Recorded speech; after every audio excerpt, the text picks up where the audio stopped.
今年台北市伫迪化街也系年会大街呢，这禁薰的范围是愈来愈宽咯。巡查人员也掠真严。伫咧大稻埕码头有设半户外的食薰区。台北市政府表示讲呢，希望会当学日本设一个食薰室。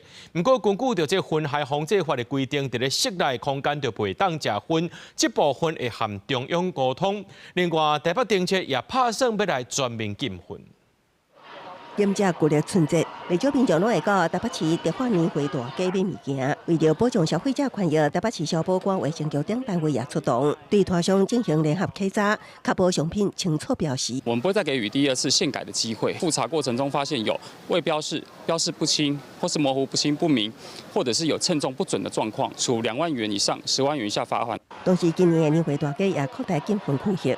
由环保巡查员加强可控查缉，搁伫离大约15分钟路程的大稻埕码头设置室外部分区，也毋过实际观察大约10分钟，只有个位数部分的人去使用。有吸烟的话，就去特定的区域是一个很好的事情。北市研究会主委因为表示，原本希望学日本的做法，伫街路设置有利延设施的密闭部分室，加强检测效果。也毋过中央机关回复，依照薰害防治法规范，伫门窗关起来的室内空间无温存部分，所以只会当采取中和方式。中央来主管的这一个法规的诠释上，能够有不同的空间的话，那地方自然会比较能够来推行烟害防治的整体的作为。依照烟害防治法的一个规定，那是只有旅馆、商场、餐饮店、酒吧跟夜店等才能去设室内吸烟室。继午夜年货大街后，2月25号登场的台北灯节，西门与圆山花博2大展区，北市府也朝向禁烟规划。但在人潮密集的区域，如何设置吸烟区也成为问题。